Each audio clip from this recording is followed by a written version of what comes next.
Γεια σας και καλώς ήρθατε στο κανάλι μου. Σήμερα έχω για σας μια φανταστική συνταγή που έχει να κάνει με κέικ. Ένα κέικ με μήλα. Πάμε λοιπόν να δούμε και πώς γίνεται. Παίρνουμε τα μήλα και ένα πίλερ και καθαρίζουμε τα φλούδια.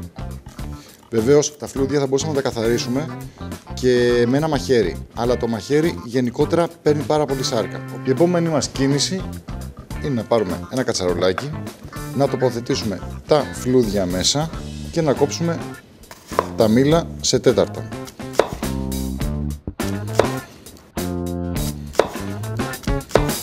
Αφαιρούμε με αυτόν τον τρόπο τα σπόρια. Τα βάζουμε και αυτά μέσα στο κατσαρολάκι. Ζυγίζουμε τα μήλα, τα οποία έχουμε καθαρίσει, τα οποία πρέπει να είναι 225 γραμμάρια. Μέσα στο μπολάκι το οποίο έχουμε βάλει τα φλούδια και τα σπόρια, ρίχνουμε τη ζάχαρη, νερό και τεκίλα. Με αυτό θα δημιουργήσουμε ένα σιρόπι το οποίο θα το χρειαστούμε και αργότερα. Τα βάζουμε να βράσουν για λίγη ώρα σε μέτρια προς χαμηλή θερμοκρασία. Μέχρι να βράσουν πάμε να κόψουμε τα μήλα. Κόβουμε τα μήλα σε χοντρά κυβάκια.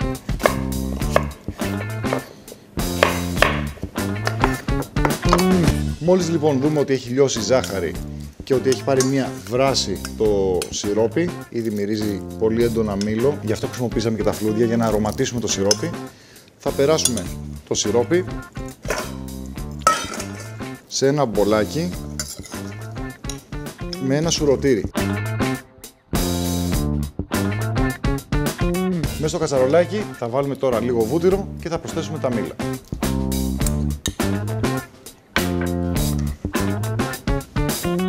Σκοπός μας δεν είναι να τα ψήσουμε τα μήλα μες στο κατσαρολάκι, ίσα ίσα να μαλακώσουν.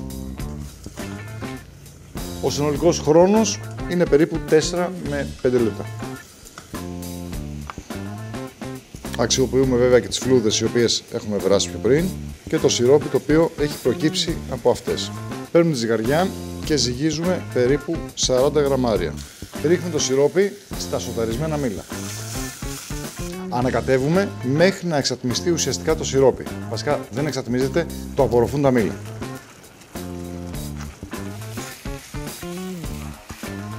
Η επόμενη κίνηση είναι να βουτυρώσουμε τη φόρμα για το κέικ. Τα μήλα έχουν μαλακώσει και είναι ώρα να τα σβήσουμε. Τώρα, μέχρι να κρυώσουν λίγο τα μήλα, πάμε να κάνουμε και το μείγμα για το κέικ.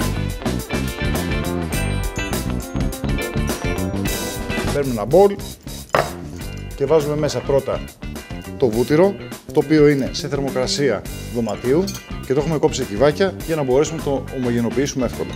Προσθέτουμε τη ζάχαρη και χτυπάμε με το μίξερ μέχρι να αρχίσει να ασπρίζει ουσιαστικά το μείγμα.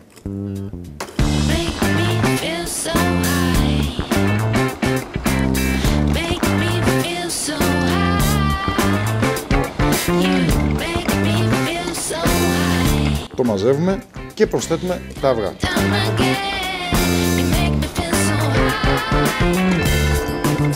Μόλις λοιπόν αναμίξαμε και τα αυγά, τα επόμενα υλικά είναι το αλεύρι και η ψύχα μυγδάλου.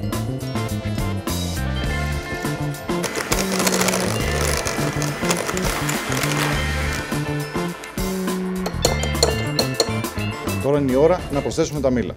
Άρα βάζουμε τα 2 τρίτα από την ποσότητα του μπολ μέσα στο μείγμα που μόλις έχουμε ετοιμάσει και ανακατεύουμε καλά. Η επόμενη μας κίνηση είναι να βάλουμε όλο το μείγμα από το μπολ μέσα στη φόρμα και τα υπόλοιπα μήλα τα οποία έχουν περισσέψει τα βάζουμε από πάνω.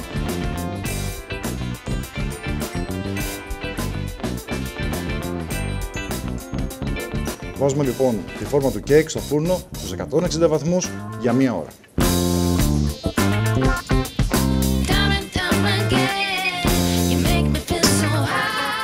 Λοιπόν, το κέικ είναι έτοιμο και όσο είναι ζεστό πάμε να το σιροπιάσουμε.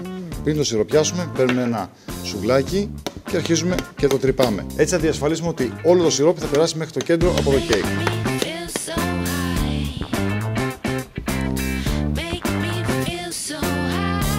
Μόλις λοιπόν έχει τραβήξει το σιρόπι στο κέντρο και έχει λίγο πέσει η θερμοκρασία του, το ξεφορμάρουμε προσεκτικά και το βάζουμε σε μια επιφάνεια. Τώρα είναι η ώρα για το γλάσο. Το γλάσο το δημιουργούμε με μαρμελάδα και με το υπόλοιπο σιρόπι. Ανακατεύουμε μέχρι να διαλυθεί η μαρμελάδα και πολύ προσεκτικά το ρίχνουμε στην επιφάνεια. Αυτό λοιπόν είναι το κέικ. Είμαι σίγουρος ότι είναι από τα νοστιμότερα κέικ που έχετε δοκιμάσει, που θα δοκιμάσετε μάλλον και που θα φτιάξετε. Καλή σας επιτυχία, θα τα πούμε στο επόμενο βίντεο.